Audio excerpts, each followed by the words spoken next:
Okay, so there may be times that you're working with your clients, and sometimes you just need to go in and add a service transaction.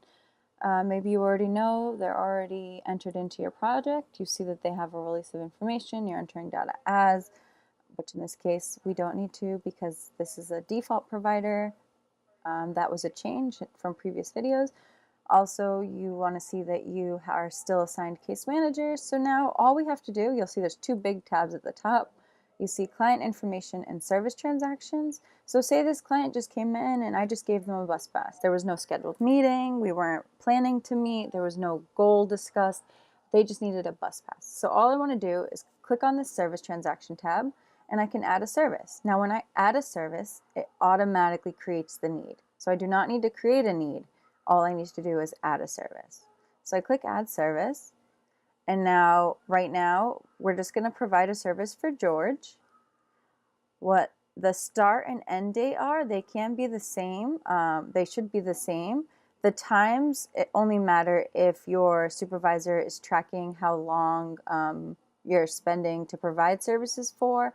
It's a good practice to get in the habit too. So if I was only with George for maybe 10 minutes, I could just change this to 3:14. And then for service type, what I want to select is local transit passes because I gave George a bus pass. For provider specific service, I can leave that blank unless you request something to be added here or there's something specific that you want to document. And if it doesn't show up under what you want, just contact us at the coalition and we can update this list for you. Most of the time you'll see that these are blank. There's some examples here on how detailed you can get. Not required, but if you did want a specific service, we can add that here. So we're going to put local transit passes and we're going to click save and continue. And now you'll notice it takes you to a next screen. It tells you no other household members were associated, and that's okay because if I gave a bus pass to George and Gina, I would select both names, and I could still do that if I made a mistake by clicking include additional household members and adding her here. However, I'm not going to do that because I'm saying I gave George a bus pass. All right, so remember, I don't need to change this unless I didn't enter data as, which I did, so I'm all set. The creating users may be automatically updated to your name. The time is the same thing. Again, specific service is optional. Service notes. Now keep in mind, every provider that has HMIS can see service transactions.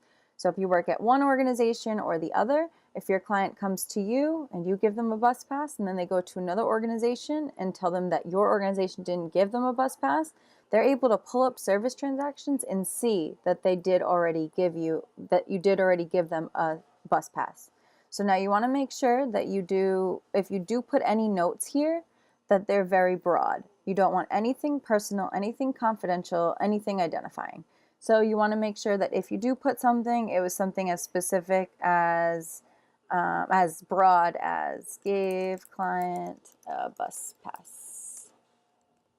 And then again, I just like to put my initials. It's just my practice. So number of units and type, these aren't really being used for bus passes. If they are in your organization, just feel free to contact me and I can explain to you how to use this.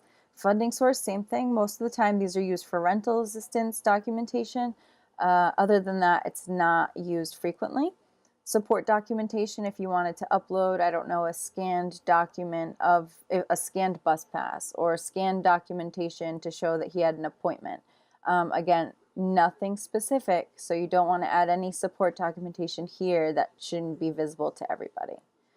Okay, again, follow-up information. This is the same as with the goal. You can leave this blank unless you want a reminder, which for this case we don't need.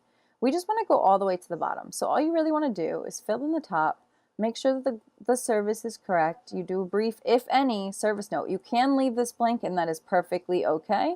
It's up to you if you want to put a note here. Again, use case notes for specific notes, not services. Okay, after you fill that out, you can literally scroll all the way down to the bottom to need status. So now need, as you remember, when you add a service, it creates a need. So you added service of local transit passes, which means the client had a need of local transit passes. Now, if I didn't provide a service that would meet this need, then I would just put identified. If it was a need that I'd still need to work on, like maybe I don't have bus passes, but I'm going to get it for him, I would put in progress. However, I gave him a bus pass, so I'm going to put closed. Most of the time when you're done working with your client, you want to make sure that your need status is closed. Otherwise, whenever you exit your client from your program, you will need to go back and close all open services. So you want to make sure it's closed, and then the outcome of the need. So your client had a need of a bus pass. You gave the client the bus pass, so the need status is closed, so the outcome of need is fully met. So this is what we want to see for most of our service transactions, is that the client had a need, you met the need with a service, you provided the service, the need is closed, and the outcome is fully met. Even if George needs another bus pass, this service is officially closed. And then we click Save and Exit. And then it'll take you to the Service Transaction tab. There's a Services page. This shows you all previous services.